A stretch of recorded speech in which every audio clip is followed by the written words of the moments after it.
the themes and readings originally planned for today, designated for today, February 14th in the syllabus, are reassigned to the next class together with the themes and readings for the class of February 21st. So on February 21st, we'll deal at once with the program of a progressive political economy and its three major structural concerns: the relation of the vanguard of production to the rest of the economy, the relation of labor to capital, and the relation of finance to production or to the real economy.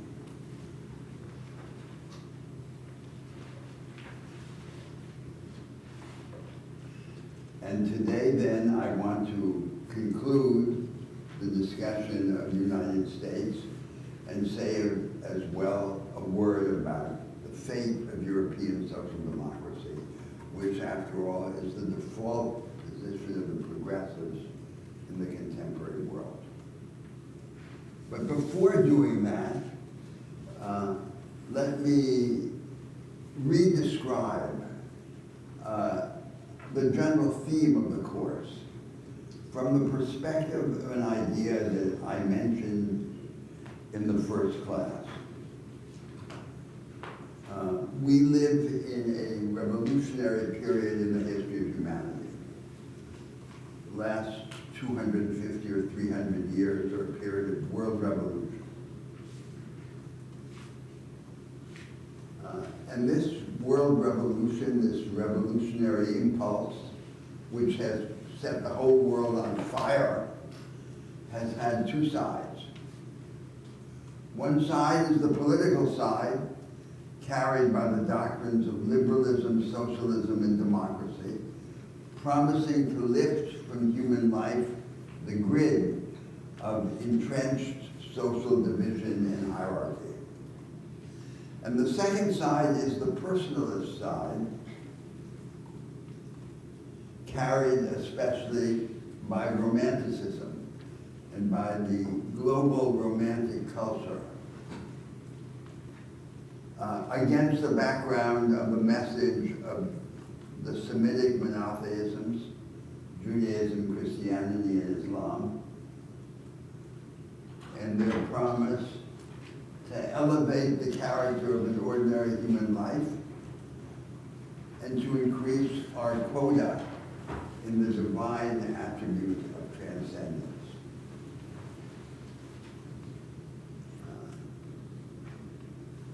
Now, this revolutionary project has been, for these 300 years, the commanding project in the world. It is the project that shapes the agenda. It has many enemies, but all of its enemies respond to it. And now, we live in what seems to be, what I hope is, a counter-revolutionary interlude in this long revolutionary period in the history of humanity.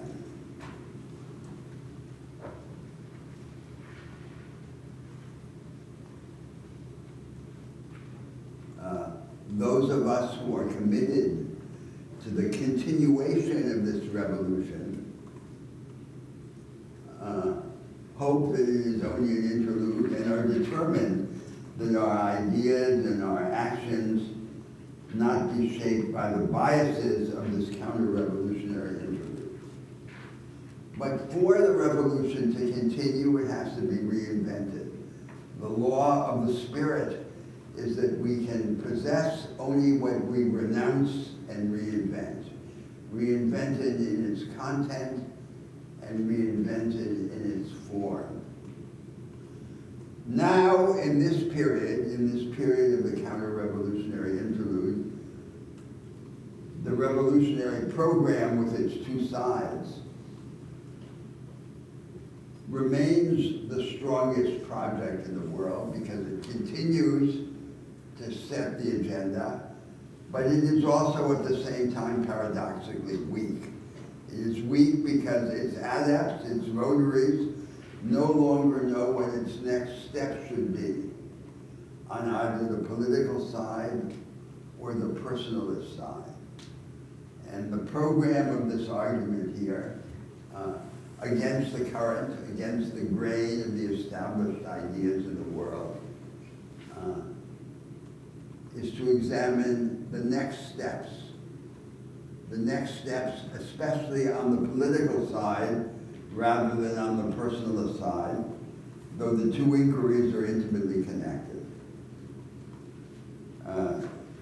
That's the program. Now, for most of this period of this revolutionary moment in the history of humanity, transformation has depended on trauma. Transformation has come with war and economic ruin. And so a major question in the attempt to breathe new life and new meaning into the revolutionary project is how we can come to dispense with this exogenous shock, with this external trauma as the condition of transformation.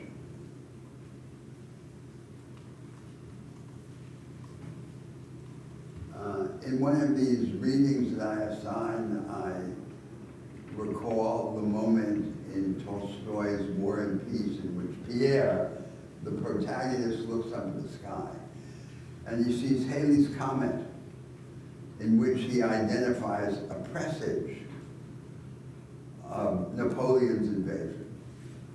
And with Napoleon's invasion, everyone's life will be turned upside down. People will be taken out of the rut of their habitual existence, the long littleness of ordinary life, and subject to this revolutionary moment. Well, what are we to do if our lives happen to have fallen in between the visitations of the comet? We don't live in a period of world war, fortunately. We've learned to tame, to contain economic collapse to some extent. And therefore we have a particular interest in arranging our practices and institutions so that they diminish the dependence of change on crisis.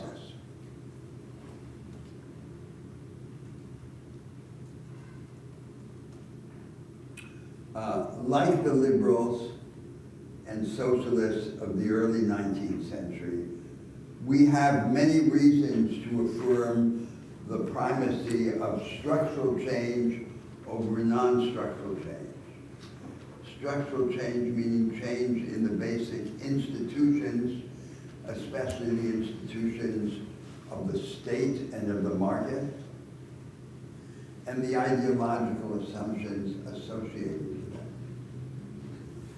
But unlike the liberals and socialists of the 19th century, we also have reason not to entrust our futures, our collective futures, to dogmatic institutional formulas.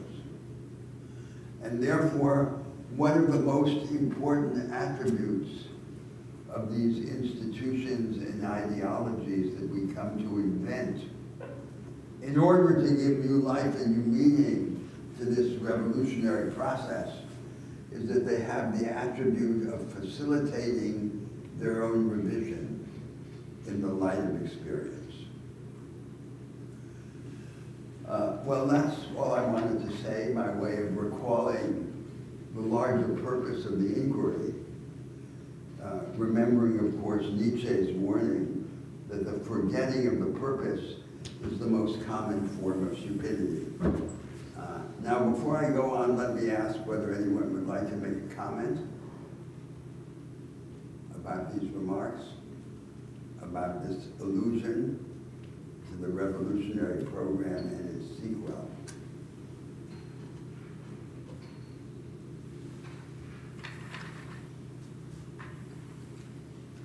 So let me go back to the United States. Yes.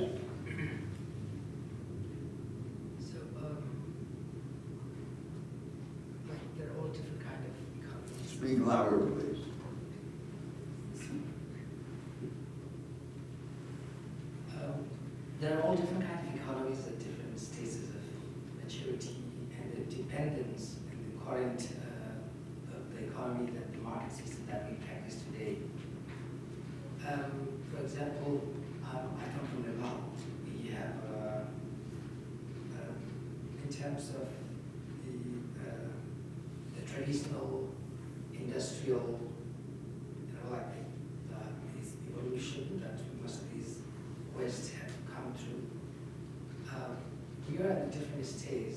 So I just wanted to know what are the conditions, what kind of economies are more ready for the kind of opportunities that you see? Of course. So, for example, one of the themes that we discussed is the knowledge economy. There's a new vanguard of production in the world.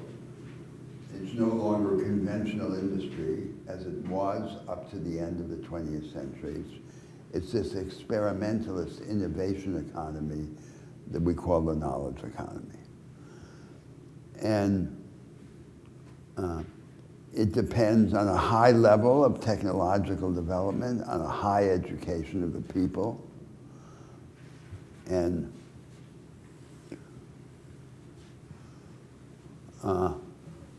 how do we rethink it for the circumstances of countries that may be much poorer or at an earlier stage of evolution?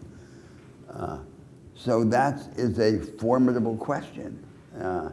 What does vanguardism mean for an economy at a much earlier stage of transformation?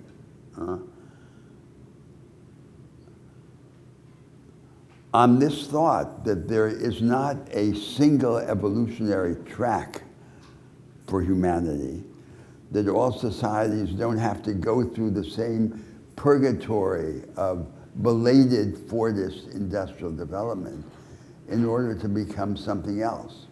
So, for example, I'm a Brazilian, as you are from Nepal, and I think about the following problems. So we had in Brazil, in the southeast of the country, one of the major industrial complexes in the world in the mid-20th century, based on import substituting industrialization. Now Brazil is rapidly deindustrializing. Now, what does this experience mean for the rest of the country? Does the rest of the country have to become the Sao Paulo of the mid-20th century in order later to become something else? In other words, does it have to repeat the evolutionary experience of the 20th century? Or can it skip this stage and go into something else?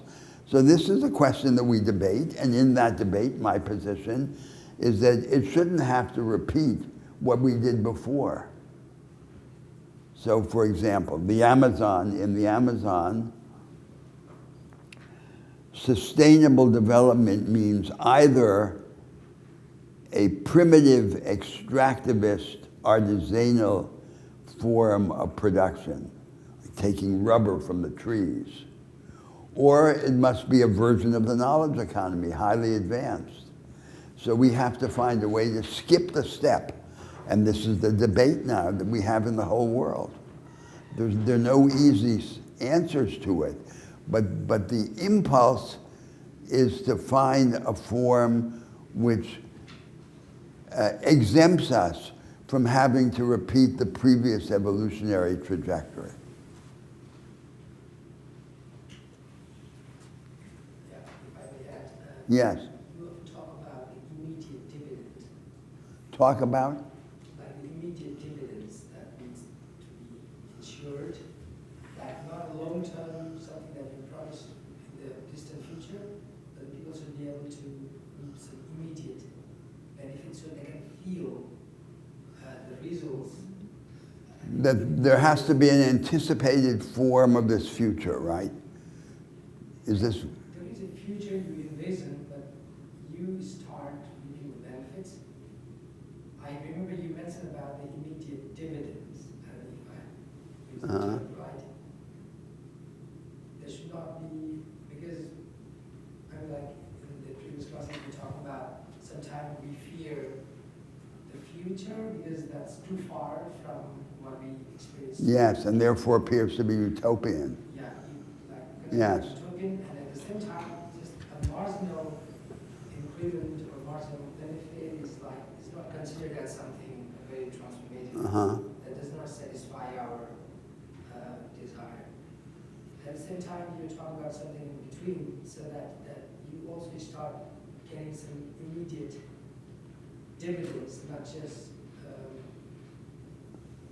hope for something that is the future. Yes, and the way to understand transformation is not to think of it as blueprints, but to think of it as successions of steps, as sequences, right?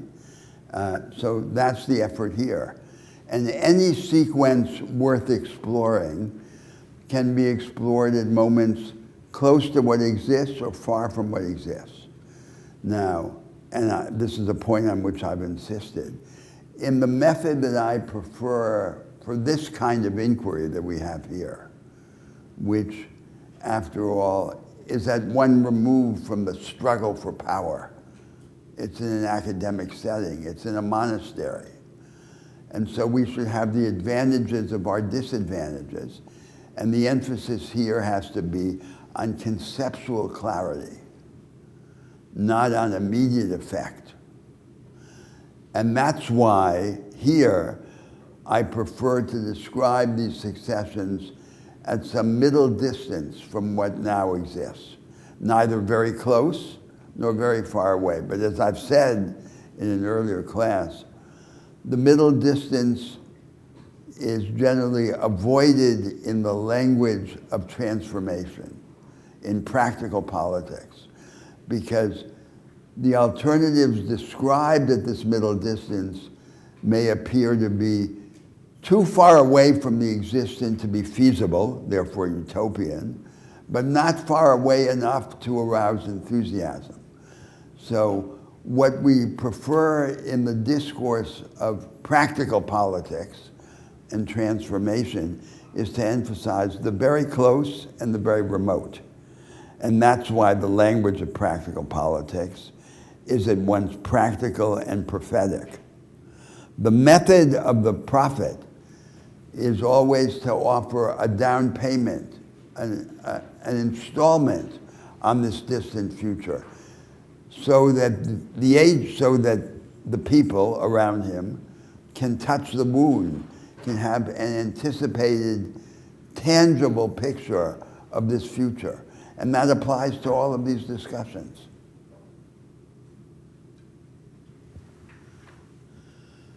All right.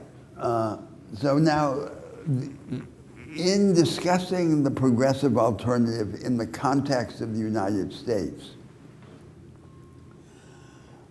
I organized the debate around 4 axes, which I will repeat later on in different contexts.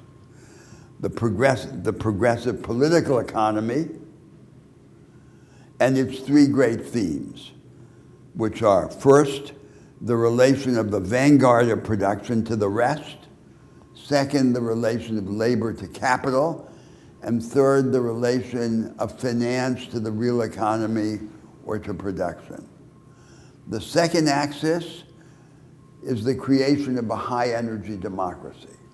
The claim is all the democracies that exist in the world are relatively weak or low-energy democracies that maintain political society at a low level of popular engagement, perpetuate impasse, and treat strong initiative by the central government and deviation by parts of the country as if they were opposites. So in other words, either the center has more power or the periphery has more power.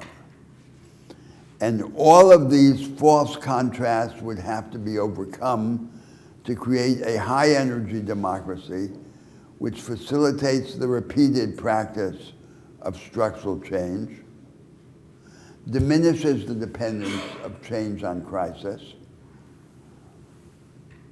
and overthrows the rule of the living by the dead.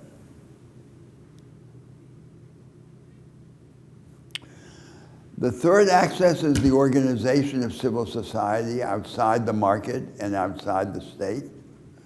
And the fourth axis is the education of the individual worker and citizen and the transformation of consciousness.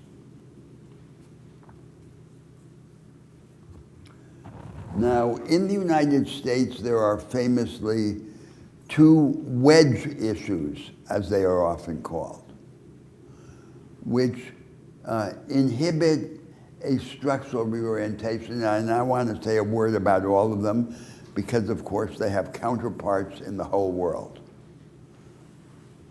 One is the relation between race and class, and the predominant approach to the race issue in the United States has served as the paradigm, as the model for more generalized identity politics, as it's often called. Now, there have been four main approaches to the racial problem in the United States in the course of American history. The first is the accommodationist approach, which was represented, for example, in the aftermath of the Civil War by Booker T. Washington. The ex-slaves, the liberated slaves, would become an entrepreneurial petty bourgeoisie, a class of smallholders and petty proprietors, and would take an improved but nevertheless subordinate position in the structure of American society and the American economy. And this was the position that a faction of the leadership of the ex-slaves took in the period after the Second World War.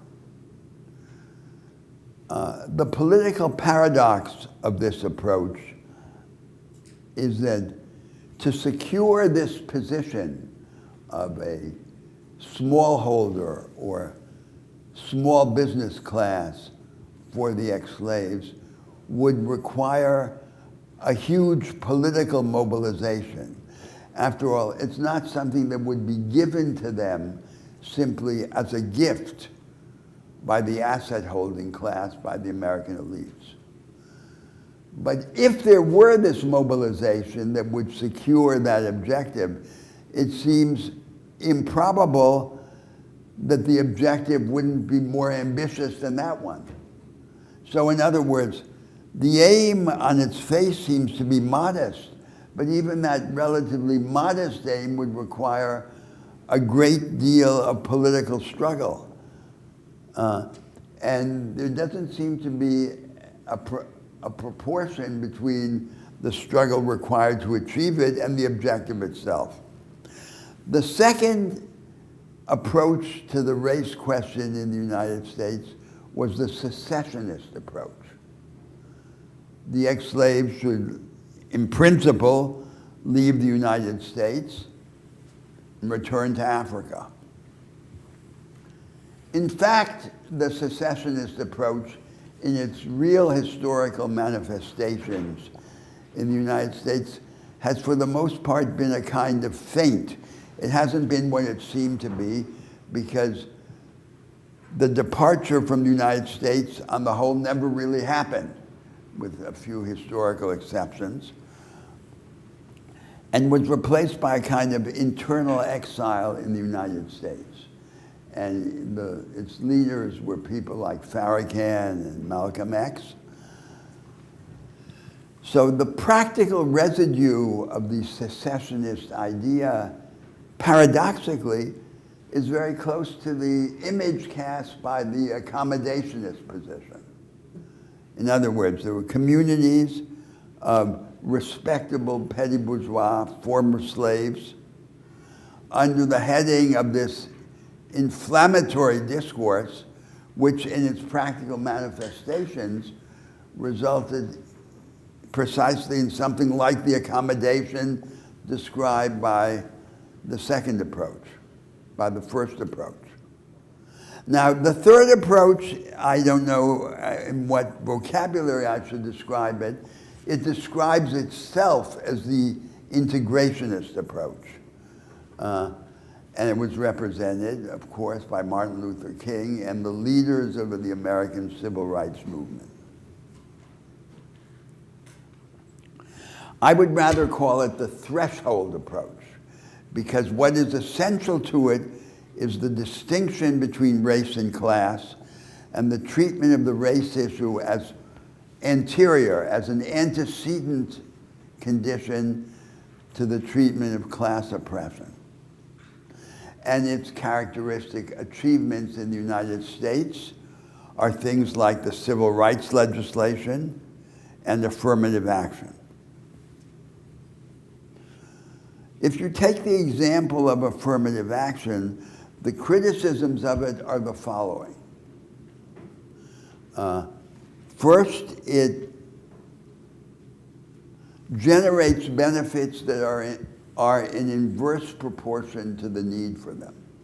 So it has most benefited the formation of a black professional and business class. It has benefited less the black working class, especially in the employ of state governments or local governments, like policemen and firemen. And least of all, it has benefited those who would need help most, who are the masses of underclass young blacks who fill the secondary part of the labor market in the United States in precarious employment and the American prisons. It doesn't benefit them hardly at all.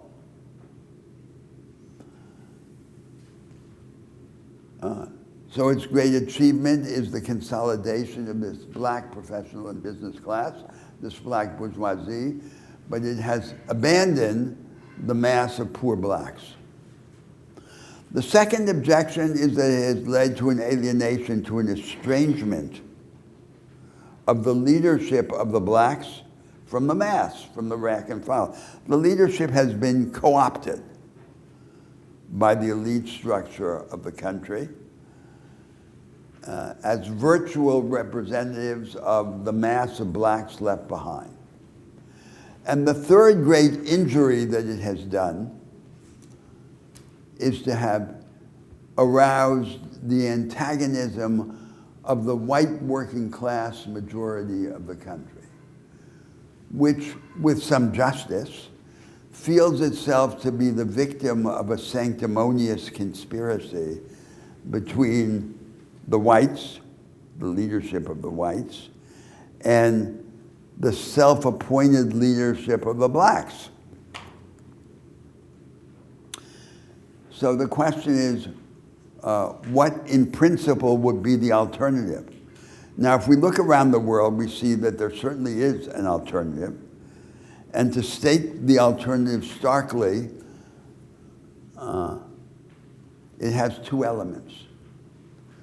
It distinguishes the problem of individualized racial discrimination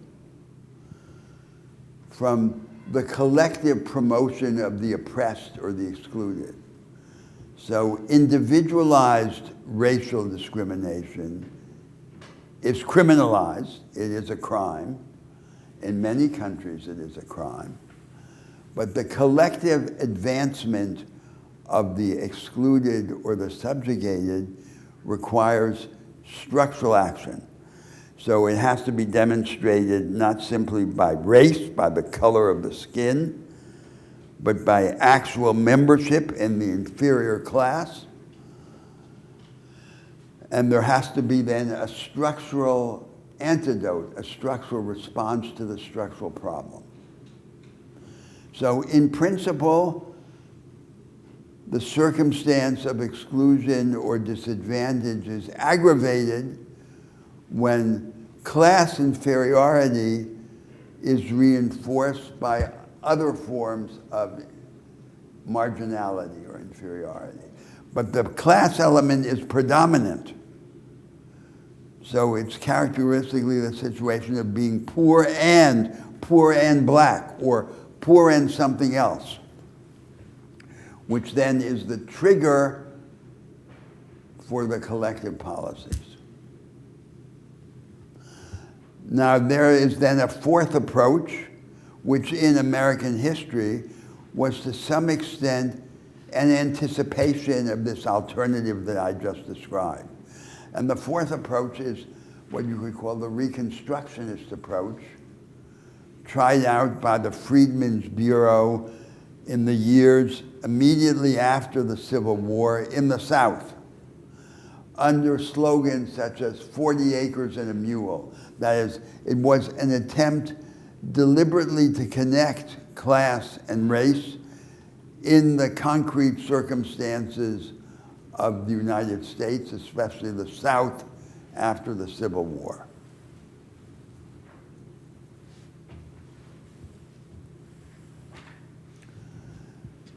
The United States has chosen what I call the threshold approach, or the integrationist approach, and it seems to have had to function as an enormous incubus on the creation of a majoritarian popular movement in the United States.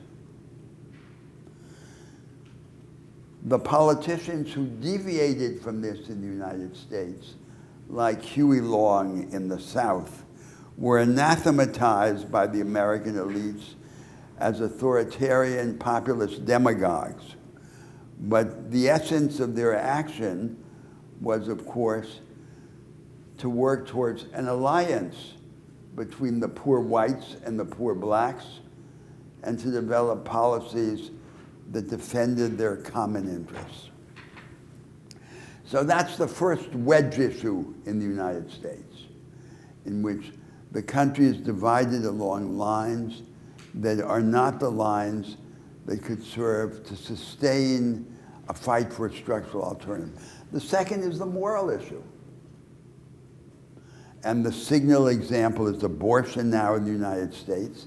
In an earlier moment in American history, it was prohibition.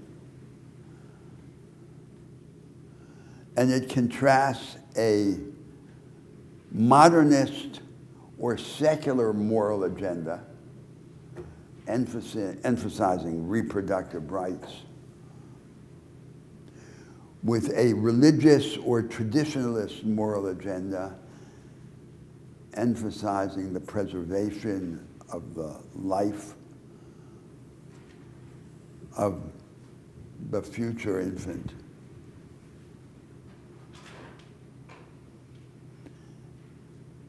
And each faction in the United States has tried to entrench its view as law and to impose it on the other.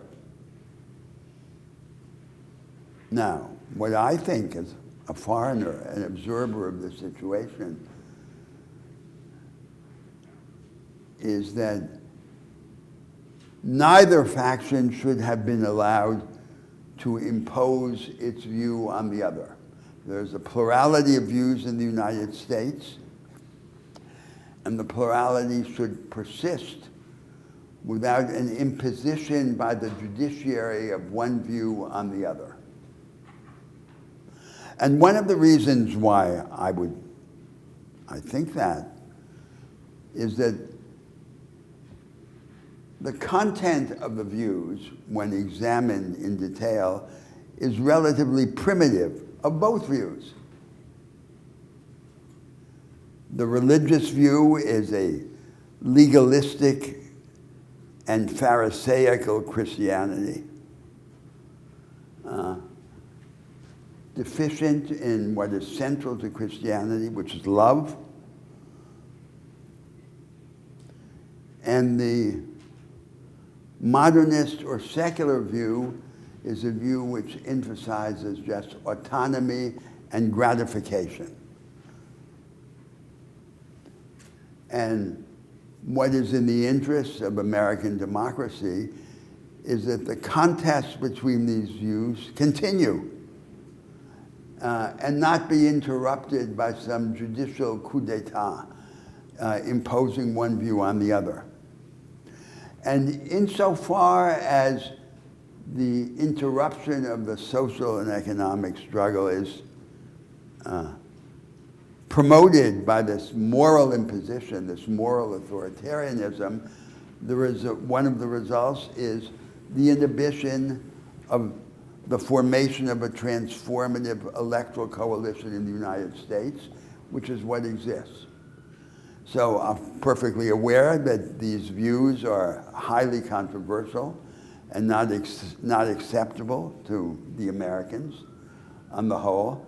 But I wanted to say them because I think that in each country, the formation of a progressive alternative requires an ability to overcome these issues which can take the national debate, the debate about national alternatives, off the rails and prevent the creation of a majoritarian coalition in favor of Reconstruction. No, I don't intend to debate this further. I simply want to signal this topic, but open the floor for your comments. Yes? So in the last class, we discussed like judicial activism and progressive judges, Yes. specifically in the context of Yes. education.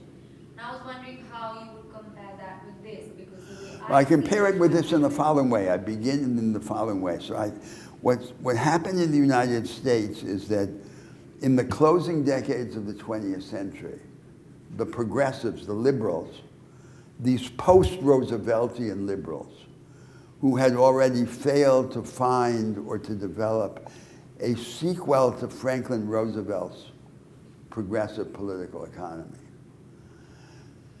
having failed to get what they wanted from the people, then tried to get it from the judges.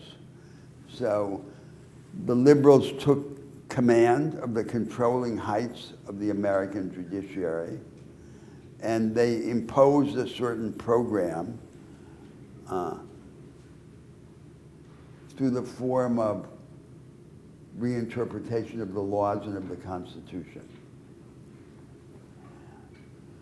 And of course, that doesn't work because the empire strikes back, the society resists, and it can only serve as an interlude, a dialectical interlude to open up space, but there's no alternative to winning a majoritarian position in the population, in the country. You can't circumvent the creation of a popular majority by trying to control the judges. So I think the judgment has to be skeptical or hostile.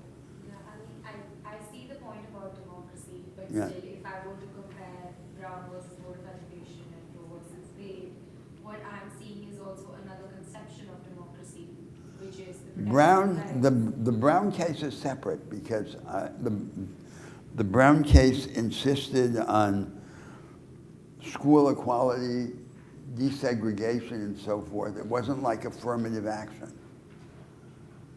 So, and I don't think in principle, it was not an initiative that divided the people. So, the white populist majoritarians in the United States, like Huey Long, themselves undertook initiatives that were forerunners of the Brown case. They were not opposed to that. So I don't think the emphasis on responding simultaneously to the problems of poor whites and poor blacks, the majority in the United States, in itself is an example of what I call the threshold issue. It insists on the connection of race and class. And it is the disconnection between race and class which, to my mind, is the fatal objection to this approach. And that's the point.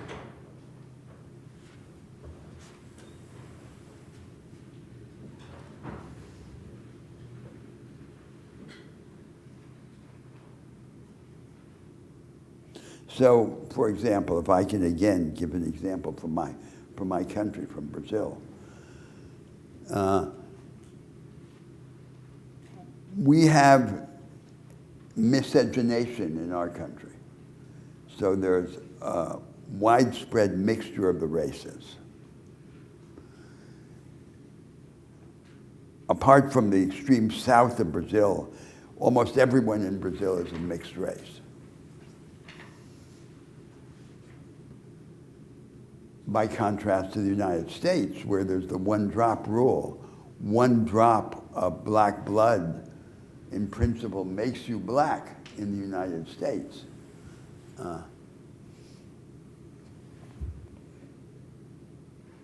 So we were beginning to develop in the late 20th century and a way of dealing with racial discrimination, because of course we do have racial discrimination. It just takes different forms than it takes in the United States. And the alternative was along the lines I described a moment ago. Individual racial discrimination should be criminalized, and not just racial discrimination, but many other kinds of discrimination. By sexual orientation or by gender or whatever.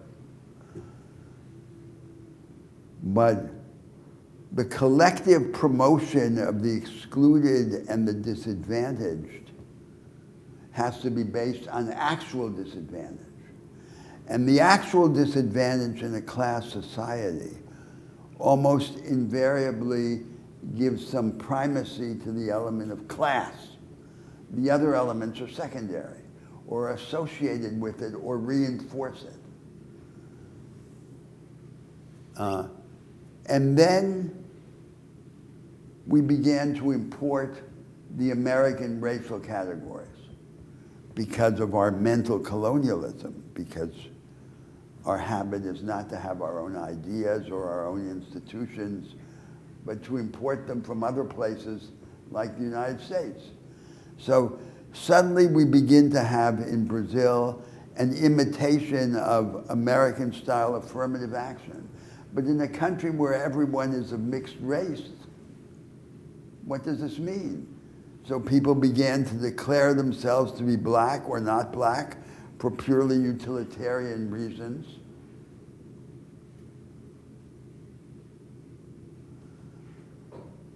The Brazilian defenders of this system called it a system of quotas. In the United States, of course, the premise for the constitutionality and legality of affirmative action is that it's not a quota system. And when the Supreme Court now invalidated affirmative action, it did so by saying it really is a quota system. But its Brazilian defenders openly describe it as a quota system. And it's an attempt to install in the Brazilian reality an imitation of this American scheme in the conditions of racial mixture. So that's the kind of thing that happens in the world.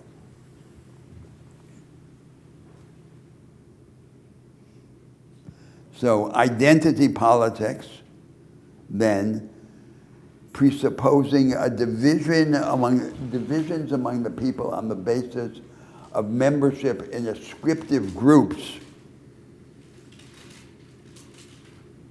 then acquires primacy and divides the people and preempts the formation of a progressive majority in the country. And this is now a theme debated throughout the world. Should we, among progressives, among leftists, it's a major theme. I don't know that the implications of the theme are fully appreciated in the United States, and that's a subject that we're discussing.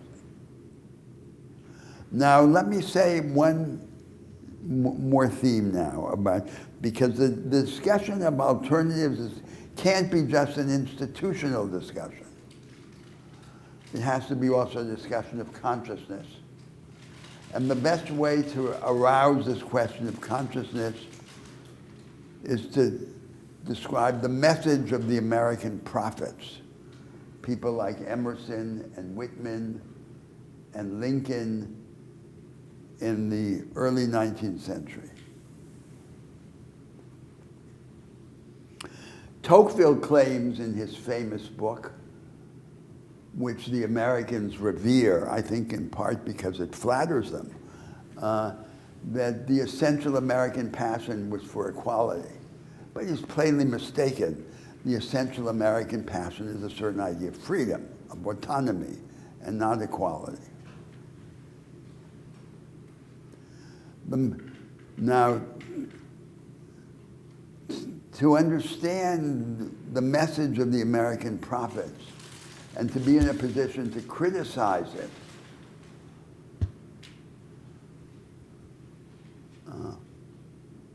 the best vehicle is to discuss the religion of the Americans. And of course, the United States is one of the most religious societies in the world. Harold Bloom described what he called the American religion. So he said the following: there are three currents of religious life in the United States. There are the Orthodox Christian churches, Catholic and Protestant. There's the secular humanism, which is to a large extent a secularization of Christian ideas. And there's what Bloom called the American religion, by which he meant the religions that the Americans invented, the distinctive American contribution to the religious life of humanity. Religions like Latter-day Saints, Jehovah's Witnesses, Seventh-day Adventists. And what is the central theme of the American religion? The central theme is the divinity of the individual. So it's not just that the individual is in communion with God. In a very real sense, the individual is God, is an embodiment or manifestation of the divinity. This was the message. And this is the basis of the American cult of freedom, because then the objective must be to increase our quota, our share in the divine attribute of transcendence. And this was, after all, the central message of the American prophets, of prophets like Emerson. You are divine. You are divine because you share this originality, this radical autonomy.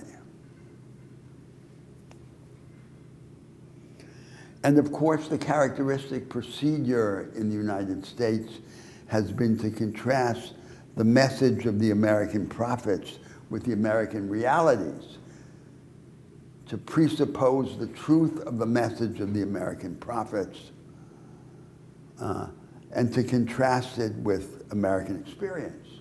But this is not sufficient for the critic, for the progressive. It is necessary also to criticize the prophets. The message of the prophets is tainted in at least two ways. The first way is that it has an inadequate account of the relation between self-fashioning, self-construction, and solidarity. The message of the American prophets is that the individual forms himself, he builds himself. He's like a little Napoleon who crowns himself.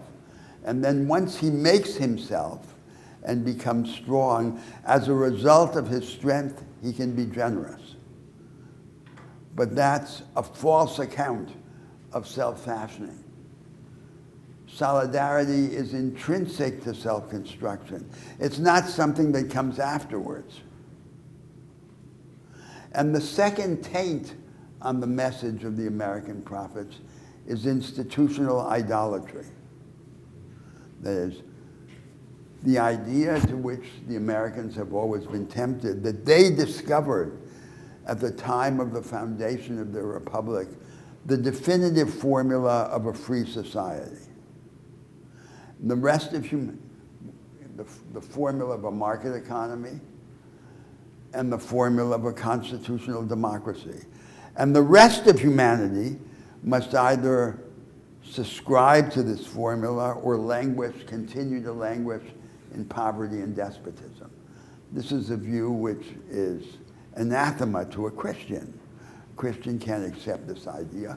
All the institutional arrangements in the world are flawed and imperfect, and they're dust in the eyes of God. We can't venerate the Constitution, make a cult of the Constitution. We can't venerate the idea of the market order. If we're Christians, we have to reinvent it. So the message of the prophetic message must then be the object of an attack. It must be attacked, it must be transformed. And I think this leads to a problem in our argument, because most of the discussion here is about institutions, institutional arrangements, the structure of society, the structure of the market order, the structure of democracy. But always transformation requires transformation of consciousness, of ideas, not just of institutions. And who is this agent who can combine the criticism and transformation of institutions with the transformation of consciousness? Who is that agent? So that agent doesn't exist, because I don't know what the solution to this problem is. So Emerson was a prophet of autonomy. You can say it's a false idea of autonomy. He says, we make ourselves. We're these little Napoleons. But what is the content of the idea of autonomy? After we've made ourselves, after we've acquired this mastery, this enhanced agency, after we've rejected any form of imitation, he says, imitation is suicide. Where does the content of autonomy come from? Are we like King Lear, who says, I shall do such things I know not what, but they shall be the terrors of the earth? So this is this autonomous agent who fashions himself, and then what? What does he do with this autonomy? Where does the content come from? The content of autonomy comes from our connections to other people and from our engagements, from our tasks and from our loves. That's where it comes from. It doesn't come from nothing. It's not invented ex nihilo. So the exercise of transformation at the highest level has this visionary element, which is not secular. And somehow the social movement, the political party, has to be related to this prophetic force. And what is it that organizes that in contemporary society? Does it occur spontaneously? Is Emerson the ally of Lincoln by some spontaneous affinity? Or does this have to be the object of some kind of activity and coordination?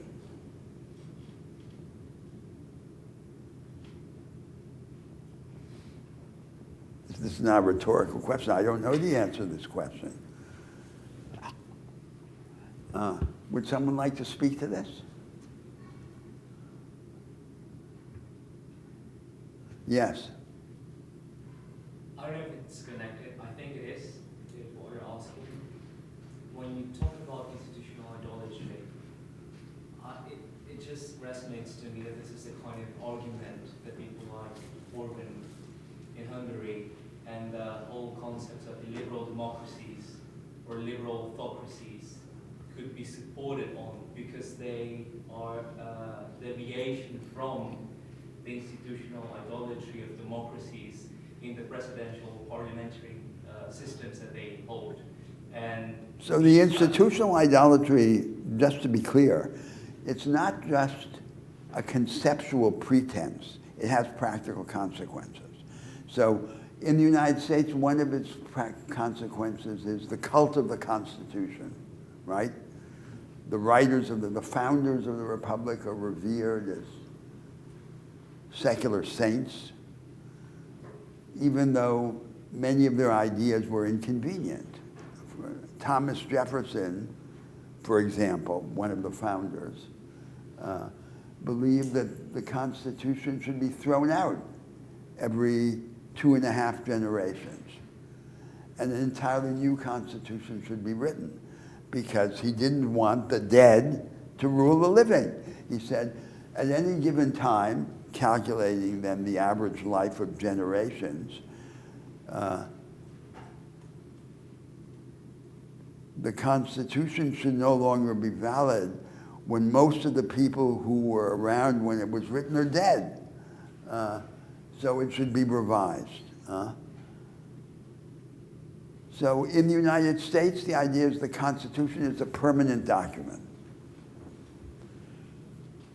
The slogan at the time of the Civil War was, "The Union and the Constitution forever." And one of the interpretive consequences of this cult of the Constitution is that in the United States, the dominant way of changing the Constitution is not to amend it. The amendment process imposes a very high obstacle. The dominant way to change the Constitution is to pretend it means something different from what it was previously thought to mean. Now, this has consequences which I don't think that the Americans fully appreciate. If the Constitution, if the Constitution says that there will be the 3 branches of government, how can you pretend that it says there will be 5 branches of government? So everything that has to do with the structure of the state is more or less entrenched in stone. You can't change it by pretending that it means something else. But the rights that are described in the Constitution, like equal protection and due process, those you can easily pretend mean something else. So the result of this cult of the Constitution is to tilt the bias of constitutional change toward the reinterpretation of rights and away from the structure of government. That's one of the examples. Yes? According to what you just said, then you consider that the sort of any sort of American progressive alternative should be secular? Should what? Be secular? No, I didn't say that. No, I'm asking. No, do I think, are you asking me? Whether, no, I don't. Why? In a country in which the great majority of people profess to believe in God, why should we say there has to be secular? The Constitution requires that no religion be established with the support of the state, but it doesn't require that the people be atheists. No.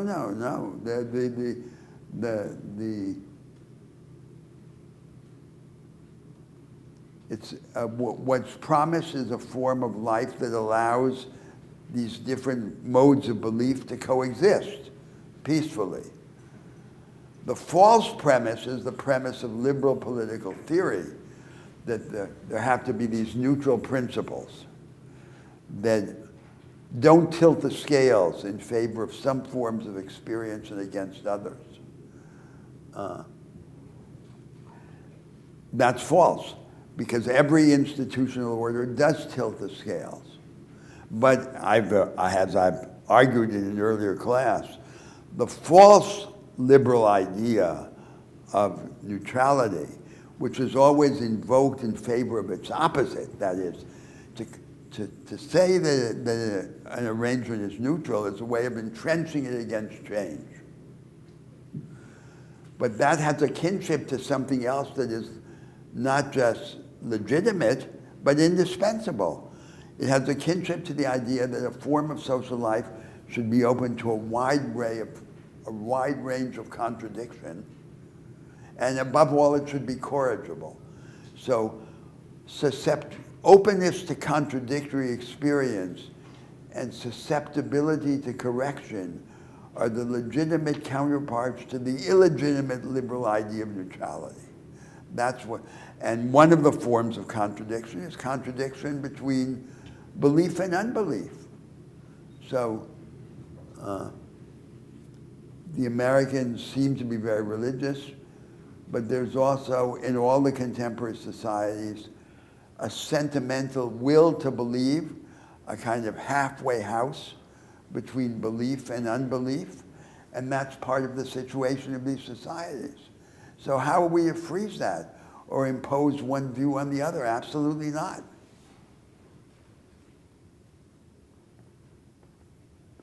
Christianity is organized around two great themes.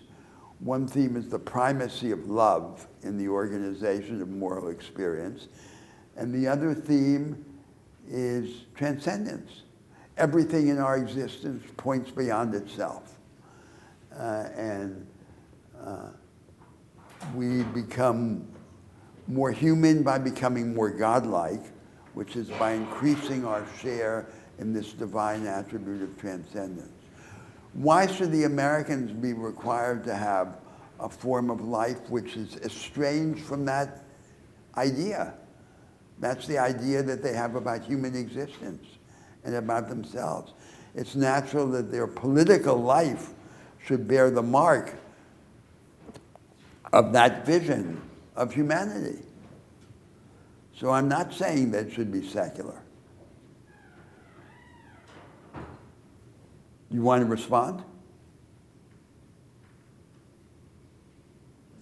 Yes, you want to say something in response.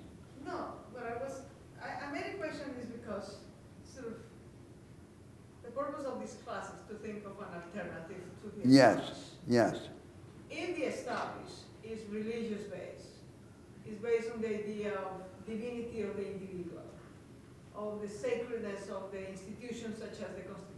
Yes. That's the established. So what would be the alternative?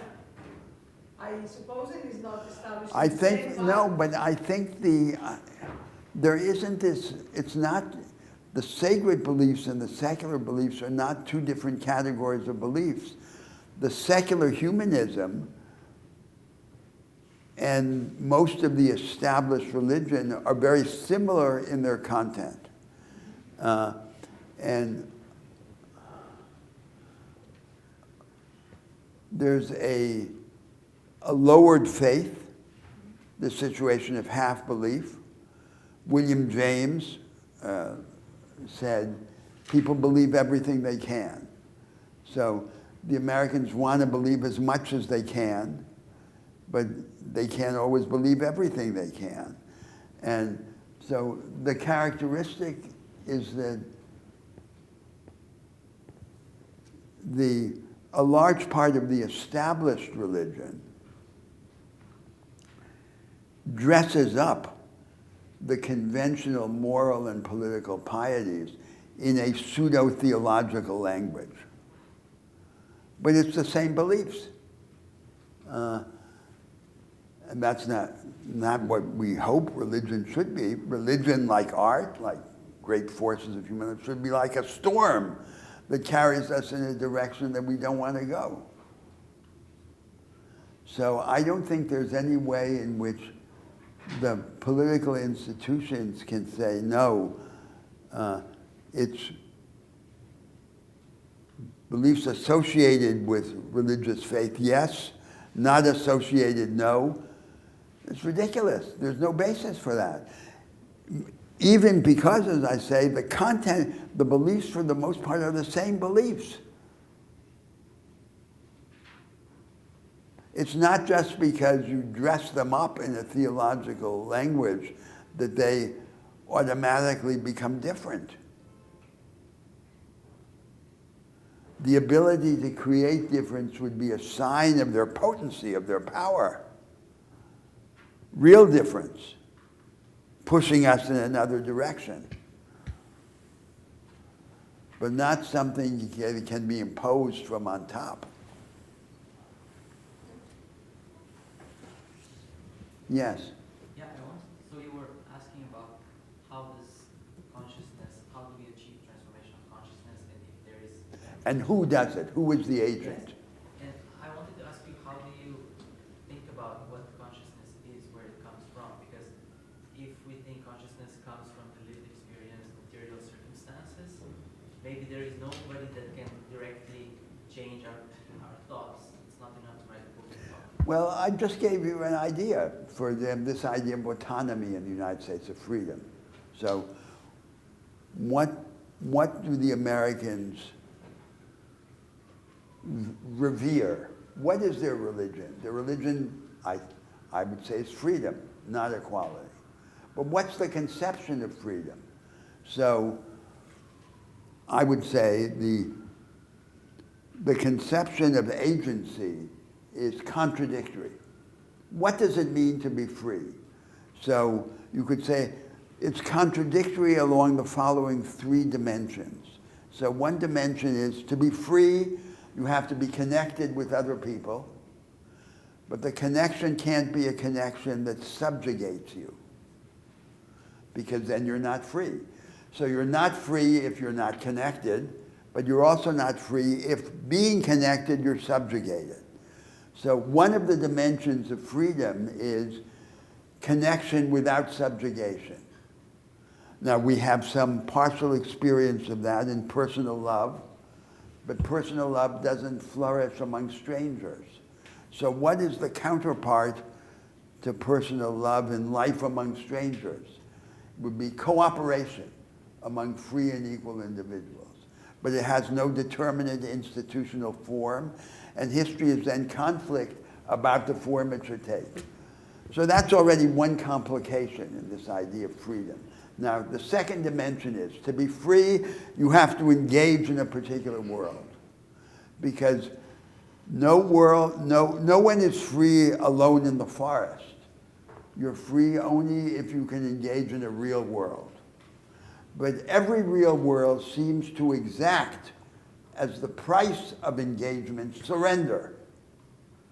And then you're not free. If you to engage in a world, you have to surrender to it, then you're not free. So in order to be free, you have to engage without surrendering. And the world has to be organized to allow you to engage without surrendering. That is, it has to allow you to be an insider and an outsider at the same time. That's one of the dimensions of freedom. You have to be able to engage, but deny the last word to this world in which you're engaged, and keep the last word for yourself. That's another part of freedom. Now, a third dimension of freedom is to be free. You have to have a coherent modus operandi, a way of being in the world, a character, as the Greeks said, character is destiny. But if the character becomes an icon that sucks the life out of you, then you're not free. So to be free, you have to have a coherent way of being, but you have to be able to disrupt this way of being at the same time. And that's a third contradiction in the conception of freedom.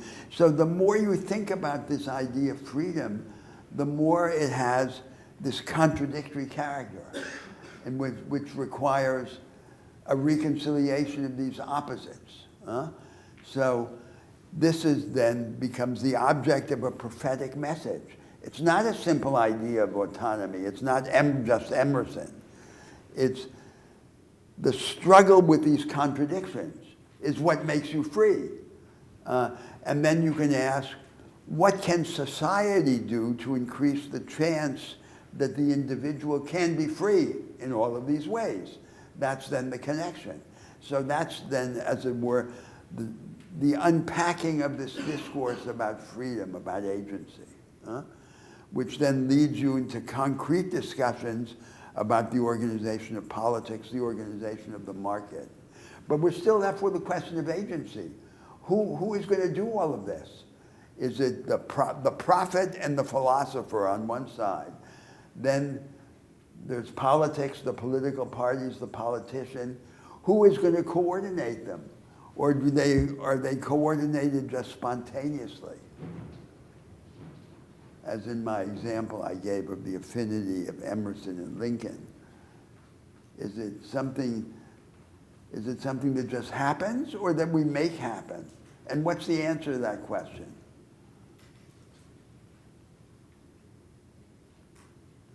So the political party is the instrument of The political party coordinates the representation of interests and opinions in the struggle for power about institutions and the division of the costs and benefits of social life. But who coordinates the work of the political parties with the struggle over consciousness? It's not apparent that anyone does that or could do it. But if you have a broader idea of what politics is, and it's about all this stuff, then this has to be done somehow. Well then, yes. I was just going to ask, you're talking about, well, you conceptualize Christianity as surrounding the primacy of love and also transcendence. Well, that's just a view. It's a view that I proposed, yes. Sorry? It's a view that I proposed. Yeah, so...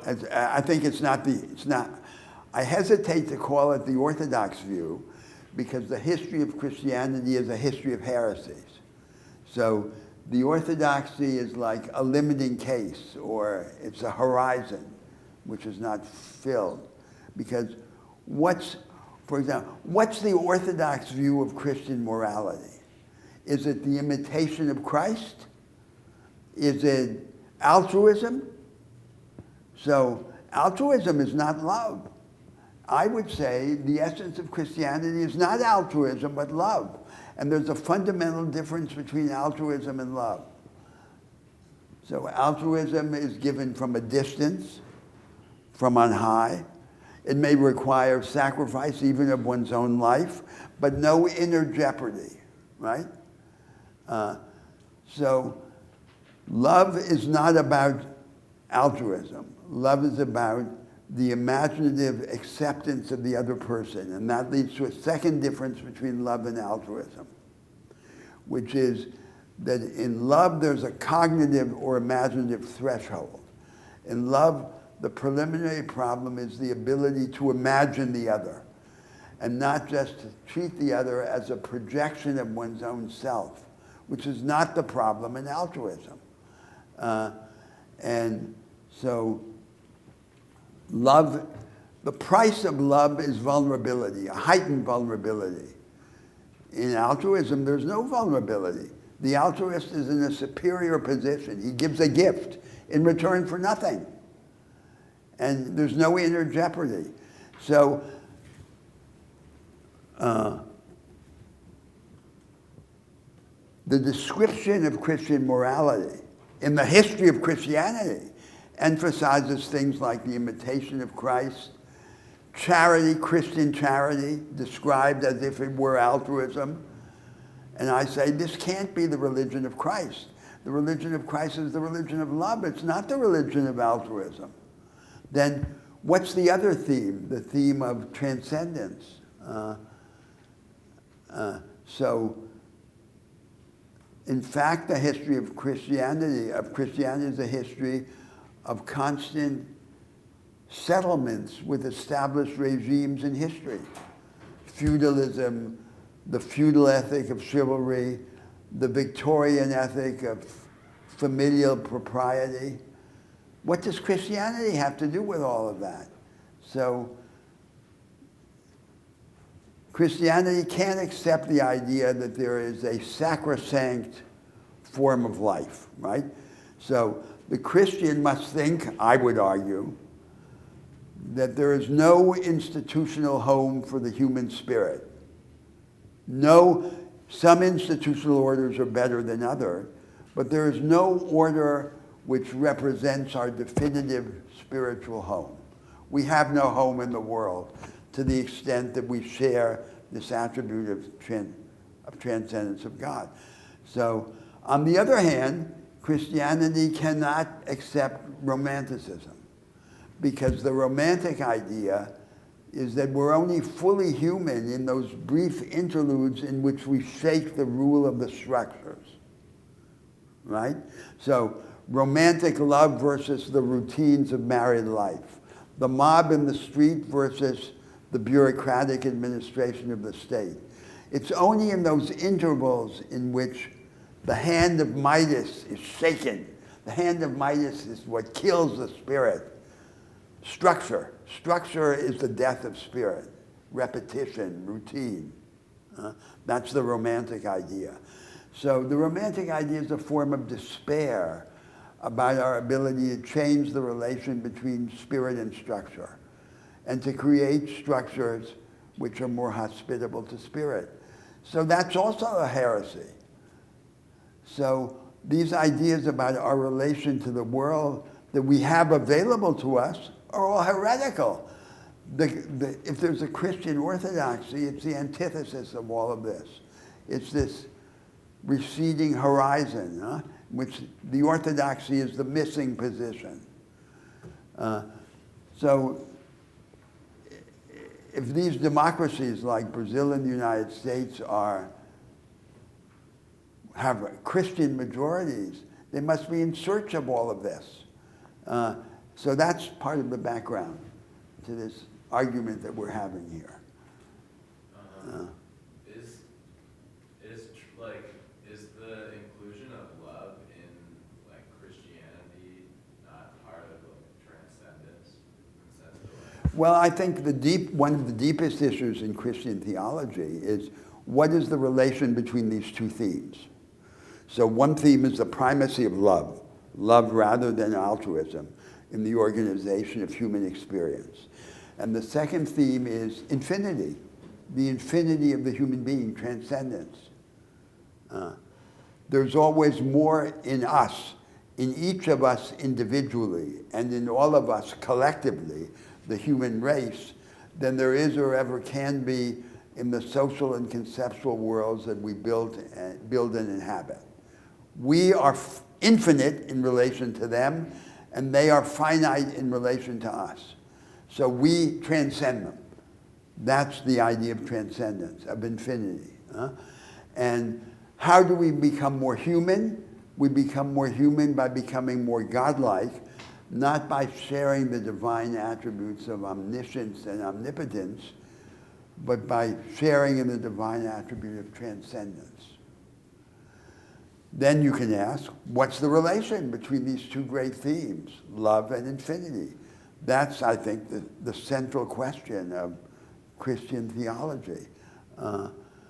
And there is a relation. We could say it is in love that we become these context-transcending agents most fully. But we are not yet these agents. We're not yet capable of giving ourselves to one another in this way because we're weighted down by all of this stuff of the world. So how can we reorganize society so that we be able to give ourselves? So this is a theological discussion, which would go on in parallel to the political and institutional discussion that you're having. Now, if you tell me you're not allowed to discuss that in politics, I'd say that's absurd. How can we not be allowed to discuss what's most important? And how can we not, in the public sphere, speak from our hearts about what's most important? Of course not. What we shouldn't do is to be able to impose or enforce our beliefs about the ultimate through the power of the state.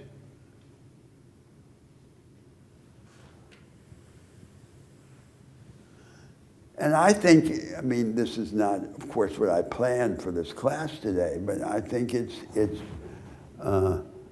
important to understand that this secular political institutional discussion takes place always at the edge of a cliff, right? That it's surrounded by this great darkness, by this great mystery of these existential and theological questions, which at the end of the day are the most important. And so we have to find a way of allowing them to be expressed in our secular political life without taking over in some way. But I think there's no way in which we can wall them off. This discussion we had about the idea of autonomy, of self-fashioning, and its contradictory character, along the three dimensions that I described is absolutely fundamental to an understanding of the central concerns in politics. But this requires us then to search for this prophetic element, right? This philosophical and theological element, without which what's most important is absent.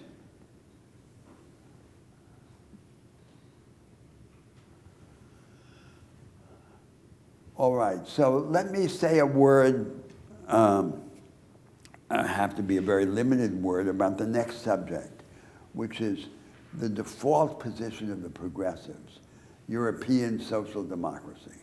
The United States, after all, although it is the superpower, is an anomaly in the world and an exception compared to the other rich North Atlantic democracies.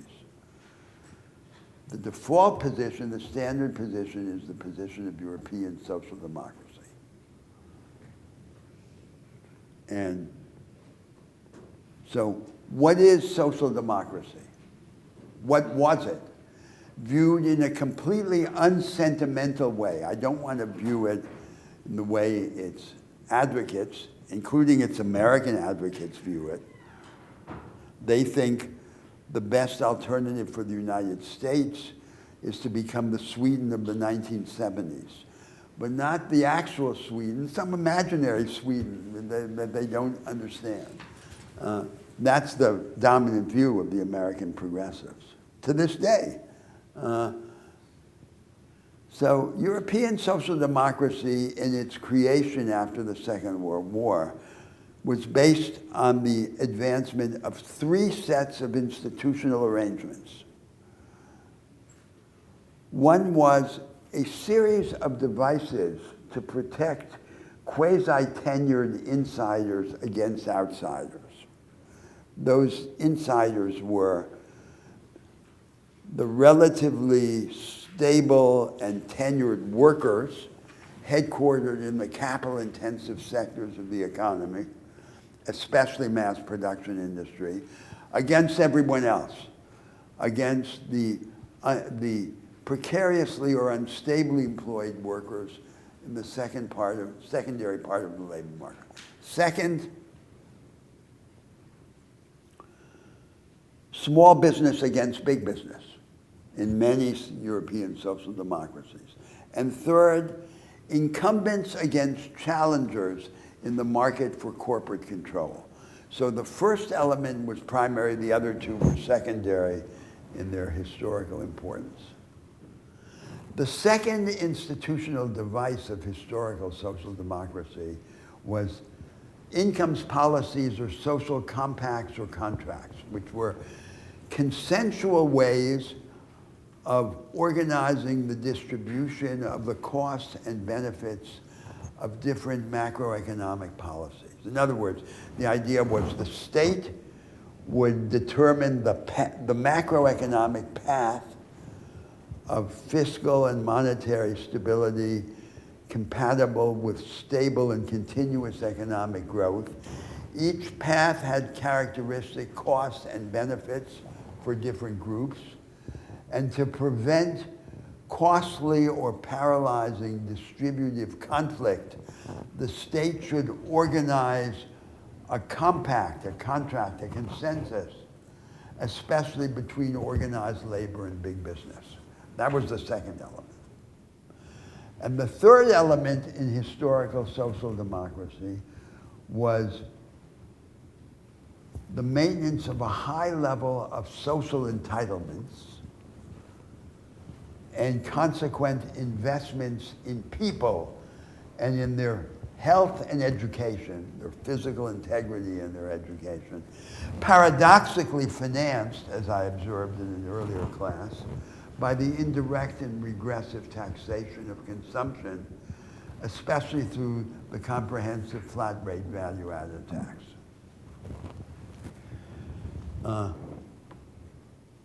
And what has happened to historical social democracy? It's been hollowed out.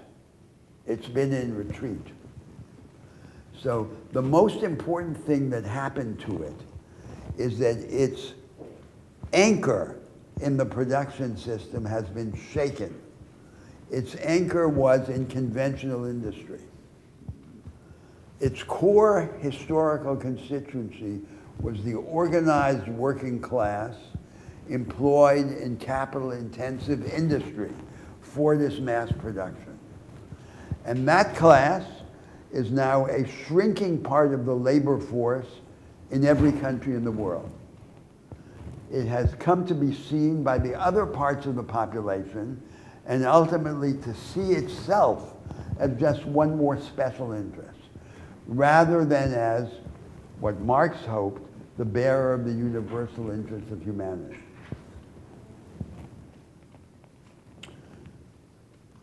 So this basis failed, right, of this anchor in the productive vanguard of the previous period. Then there was an attack on those first two sets of arrangements of historical social democracy. The guarantees for the insiders against the outsiders and the social compact. That was led by the people who came to be known as the neoliberals, who attacked them as both inefficient or costly and unfair. So the change in the actual organization of production then was loosely related to the triggering of this neoliberal attack on historical social democracy. So social democracy then retreats to the last line of defense. The last line of defense is the preservation of a high level of social entitlements financed by the regressive and indirect taxation of consumption. That's what I said was the third of the three sets of arrangements that define historical social democracy.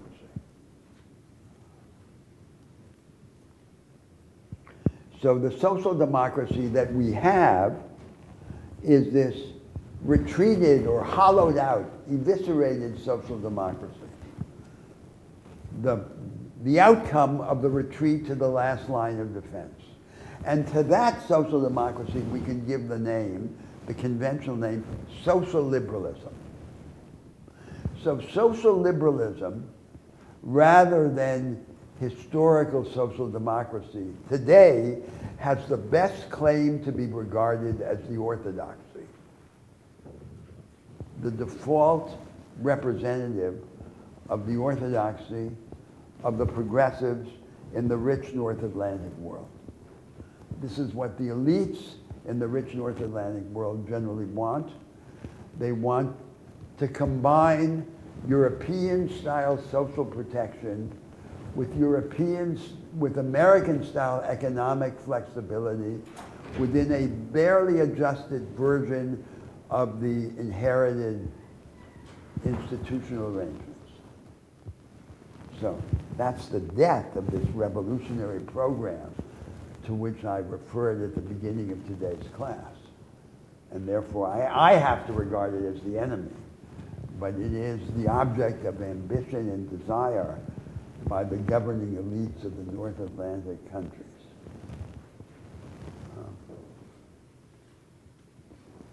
And the resulting system, this eviscerated, liberalized social democracy, social liberalism,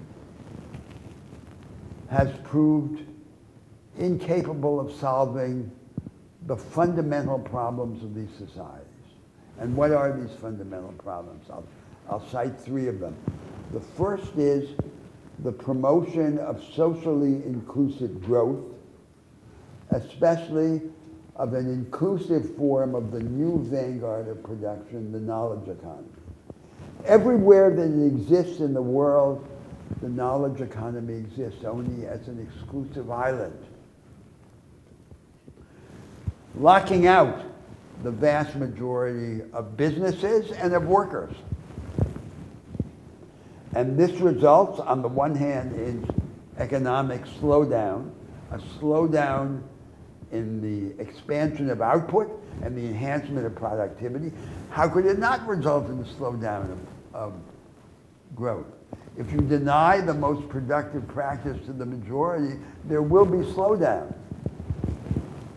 And on the other hand, an aggravation of economic inequality. The economic inequality is anchored in the structural divisions between the vanguards and the rear guards. And the traditional apparatus for attenuating inequality through compensatory redistribution by tax and transfer, by progressive taxation and redistributive social spending has proved entirely inadequate. The basic reason is the reason I invoked in an earlier class. The redistribution would have to be massive in order to attenuate these inequalities, and long before it reached the requisite dimension to overcome the inequalities, it would begin to disorganize the economy. So it can only be, as it were, icing on the cake, right? An attenuation. It can't deal with the fundamental problem. The second problem, yes. Sorry, Professor, you alluded to this in the previous class as well, but there have been moments of significant distribution. We talked about FDR. Could you talk about how in the 21st century a scheme for significant redistribution would disorganize the economy beyond capital life, and just shake up of how things are? What would be the ways through which it would disintegrate? I'm not sure I followed you. Did you say there have been moments of major Yeah, redistribution? there have been moments of major. When? I mean, I would assume that the New Deal was, a major. When? The New Deal in the United States is. No, of course. No, the New Deal in the United States was not primarily redistributed, right? I mean, in general, in modern history, major moments of redistribution have been the moments of war, world war. World war has, in its consequences, has been redistributive. The New Deal was mainly devoted in its early experimentalist moment, not to redistribution, but to the restabilization of the economy, especially through corporatism, concerted action, management, orchestration of competition, managed competition, organized between big business and government. That was the institutional thing. Then there was a second moment of the provision of antidotes to insecurity as through the Social Security program. And those did have a certain redistributive significance. And then, of course, European social democracy has been redistributive to the extent that this high level of investment in people and their capabilities is a significant achievement. That's the major dimension in which the European social democracies have been redistributive. But that kind of redistribution does not advance to the limit of overcoming or canceling out, of annulling the consequences of these structural divisions between the vanguard and everyone else. They're most salient in the United States. So at the limit, the situation in the United States is that there's an elite that works in the knowledge economy vanguard. That elite is surrounded by an army of well-heeled, well-compensated paper pushers, the lawyers, the management consultants, the financiers. Everyone else in the country is consigned to some kind of make work. That's simplifying the basic situation in the United States. And there's no program of the state that is directed against these structural divisions between the vanguard and the rest. That's the basic claim. So all of that, I'm saying, is the first problem which this eviscerated form of social democracy, social liberalism, fails to address.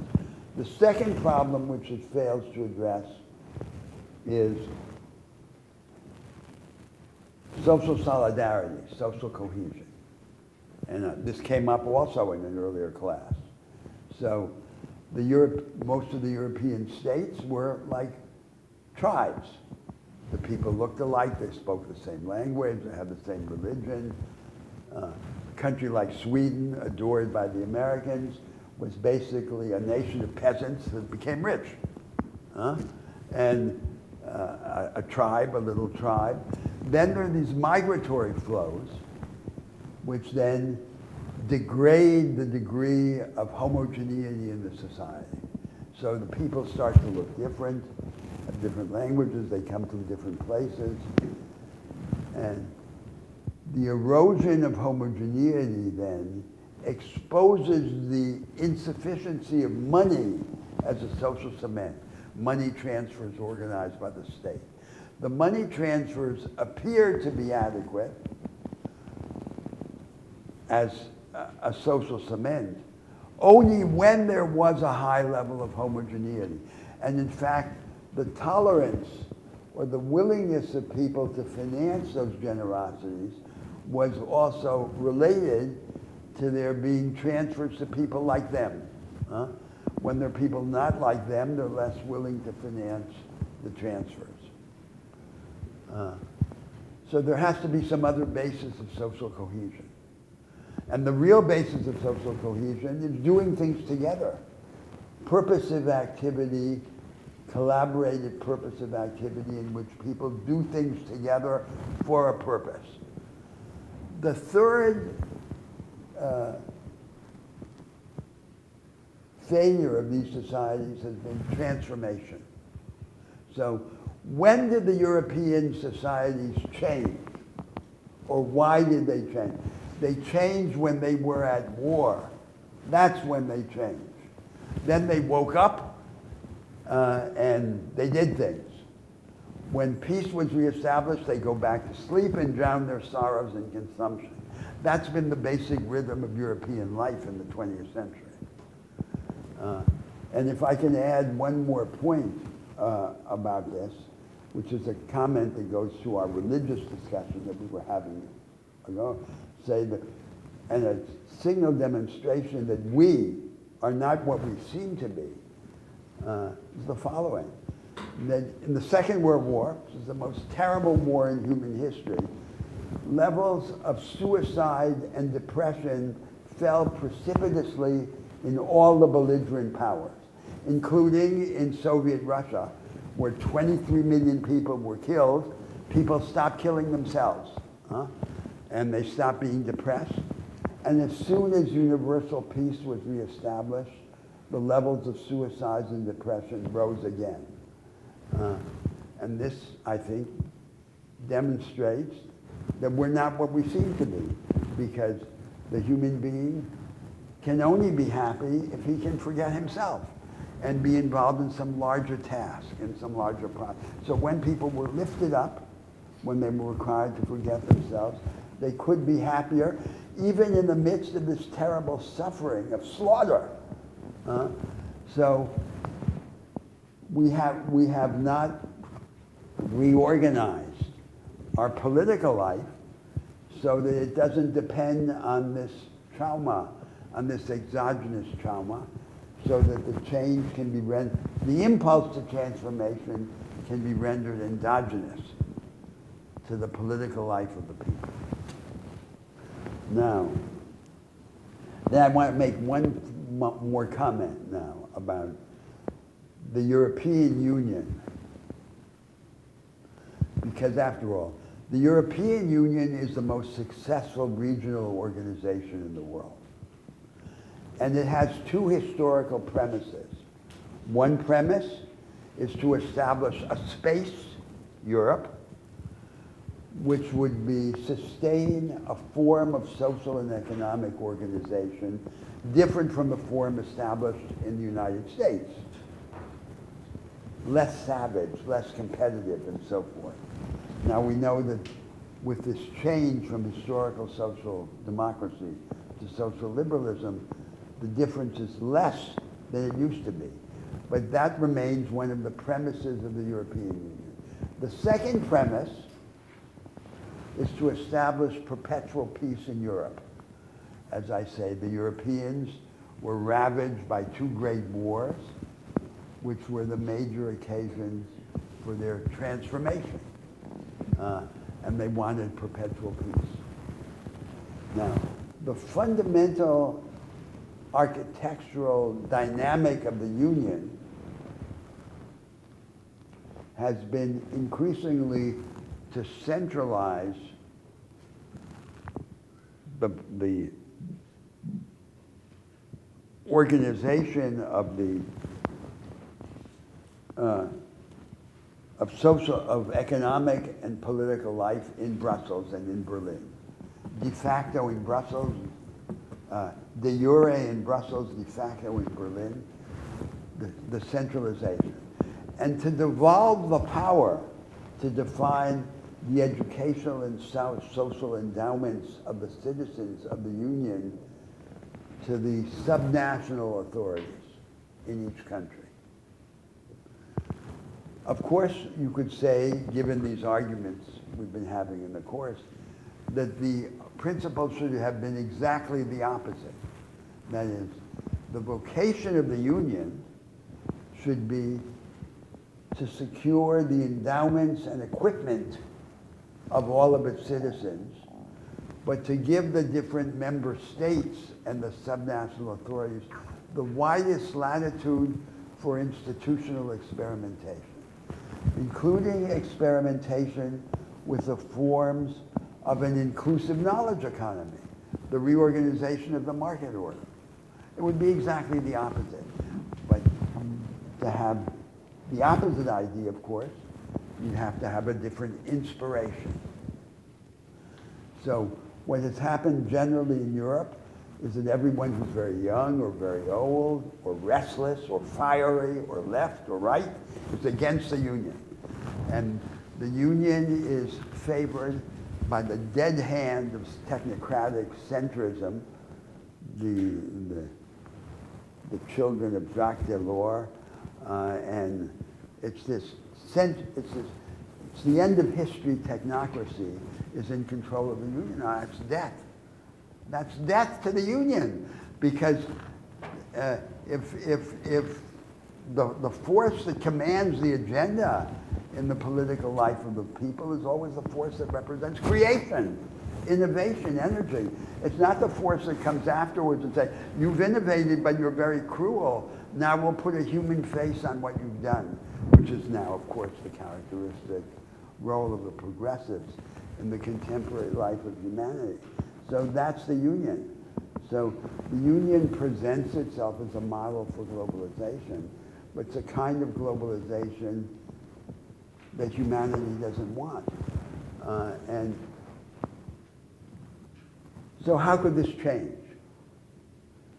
In the Union, it could change only if the Eastern European countries and the Southern European countries allied with the oppositional forces within France and within Germany to force a change in the direction of the Union around this principle, this architectural principle, which should be reversed, as I said, exactly reversed.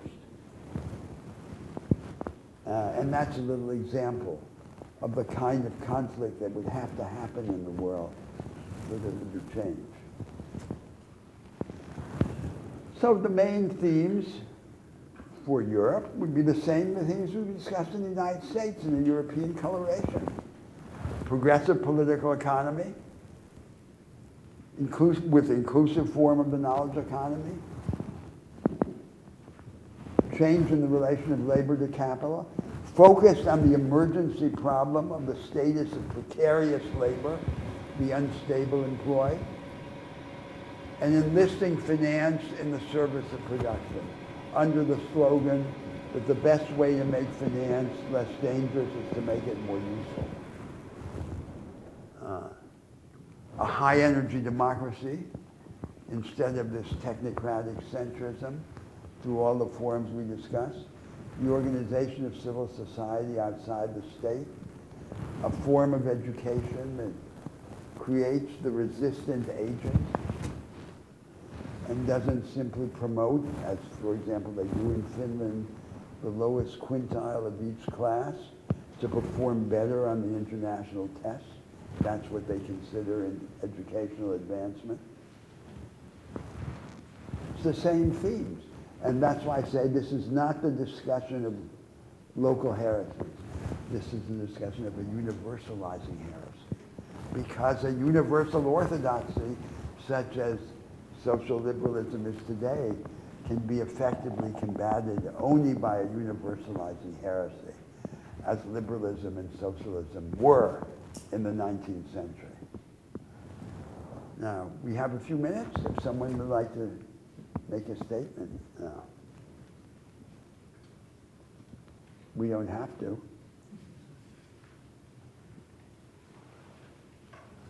I thank you for the opportunity to have had the little discussion of religion and theology, because I think what it demonstrates to my mind is that our whole conversation here happens against this background in which the more troubling and potent subject is the one that's in the dark. But that's the one that we have to somehow bring into the forefront. It has to have communication with this little area in which we have our discussions of transformation. See you next week.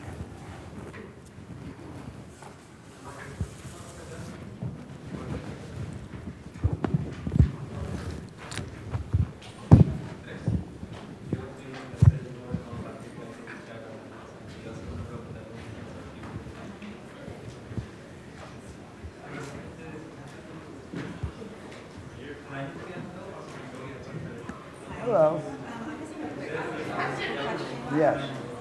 So this last class, you're talking about kind of the divide of the elite, kind of everybody, how redistribution will make up that divide. No, I was talking specifically about how the structural divisions of the production system, the division between vanguard and rearguard, which result, like in the United States, there's a knowledge economy and there's everyone else. You can't really overcome that by redistribution. The distribution would have to be massive. So the people in the knowledge economy have billions. Everyone else has nothing. So what are you going to do? Are you going to say, well, we're going to pretend it didn't happen? We're going to now distribute wealth and income as if we had a different economic system in the United States. So the redistribution would then have to annul the established arrangements and incentives. The incentives to work, to save, to employ. So in other words, you say, now we did something in the economy. Now we'll take it all back. That's not how economic life should be. That makes a lot of sense. So redistribution can only attenuate. It can only be an attenuating corrective. It can't be a canceling out and reversal of what the economy did. So I guess a follow-up to that, kind of the motive of asking my question is there's a lot of conversation now about reparations or Historical law. yes, particularly for those who are descendants of would you then further argue that the government should have reparations? I think it's absurd because if we can't even cancel out the evils that are done today, I mean, this is imagine if we're going to cancel out history. That's a task without an end. I come from the School of Public Health, where that's a very common conversation is reparations. And this class is a lot about the most useful ways.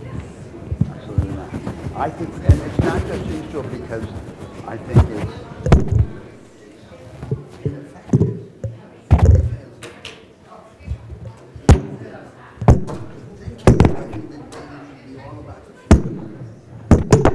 Say you were wrong in the future. Forget about these wrongs potentially. Let's build a future together.